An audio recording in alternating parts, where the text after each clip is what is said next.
Okay, so ready to dive into something interesting. Buckle up.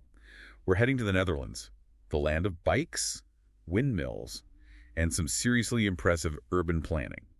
You know, you say urban planning like it's just one thing, but it's more like a whole philosophy there. Okay, true. It's ingrained in their culture, right? Like, everyone knows the Netherlands is bike crazy.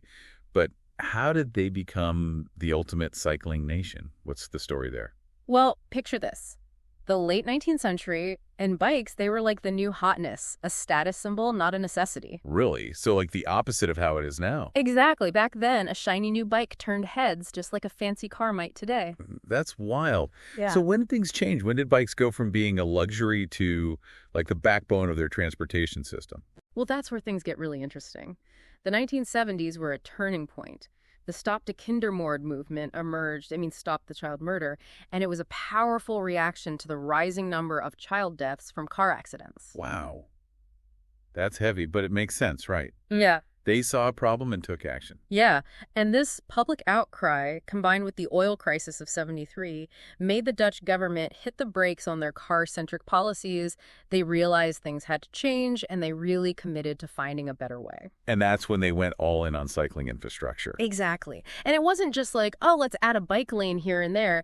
They completely redesigned their cities with bikes in mind. We're talking dedicated bike paths, bike-specific traffic lights, tunnels, bridges, the whole 9 yards. Talk about a cyclist's dream. I read this one article. People were describing their commutes, dressed in suits, no helmets, riding alongside parents with 2, sometimes even 3 kids on their bikes. It's like a whole other world. Right. And that's the thing.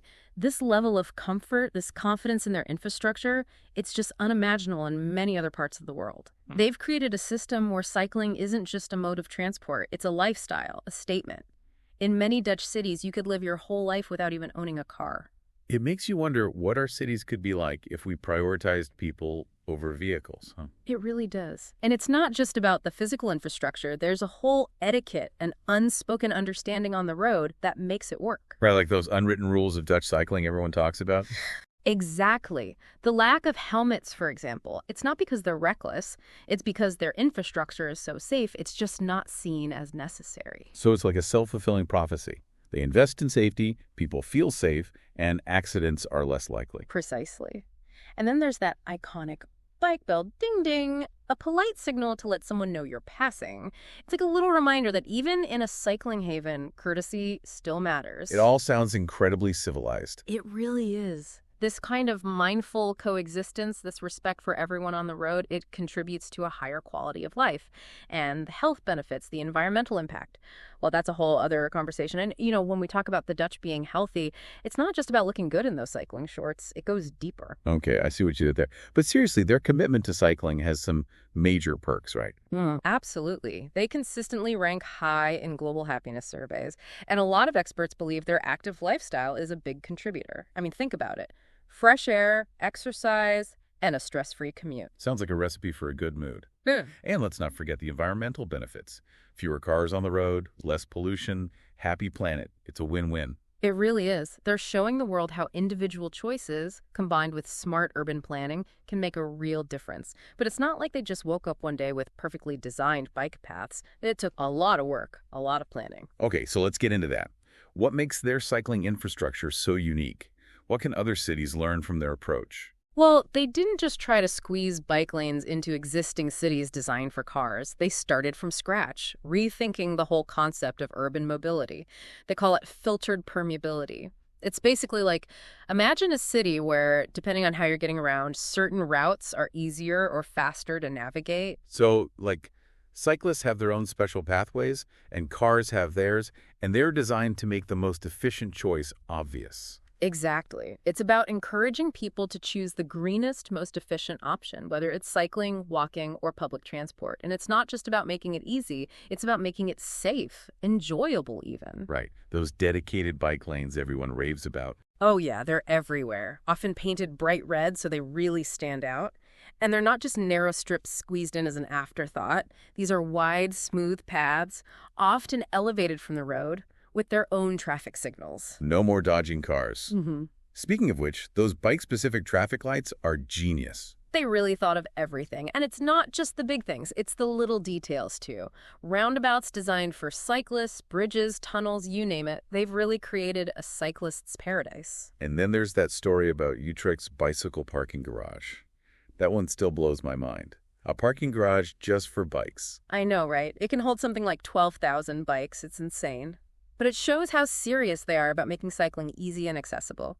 And it's not just that one garage. They have underground bike parking at train stations, shopping malls, even apartment buildings. So convenient. You never have to worry about finding a spot. Okay, so we've talked a lot about traditional bikes, but what about e-bikes? E-bikes. They're huge there, especially for older generations who want to stay active but maybe can't pedal those long distances anymore. Yeah, e-bikes seem to be taking over everywhere these days. And it makes sense. You still get the fresh air, the exercise, with a little help on those hills. Exactly. And it's all about inclusivity, right? Making cycling accessible to people of all ages and abilities. For sure. But it's not all sunshine and roses, right? Even with their incredible infrastructure, there must be some downsides to being a cycling nation. Well, one thing that might surprise people is bike theft. It's a much bigger problem than you'd expect in a country with so many bikes. Seriously, you'd think they'd be safer there than anywhere. You'd think. But I guess a bike's a bike to a thief, and those classic Dutch bikes, they're built like tanks, so they're a hot commodity. So it's ironic. They're desirable because they're so sturdy. Yeah, kind of. I even read that some people intentionally choose older, more beat-up bikes, figuring they're less likely to get stolen. That's hilarious. Like, good luck stealing this rusty thing. Okay, on a less funny note, with so many people cycling, things must get a little crowded, especially during rush hour, right? Yeah.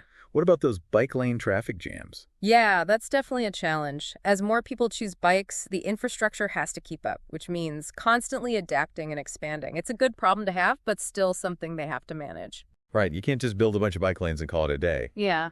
And speaking of challenges, what about e-bikes? They seem like a game changer, but I imagine they come with their own set of issues. For sure. E-bikes mean higher speeds, which is great for longer commutes, but it also requires more awareness from everyone on the road.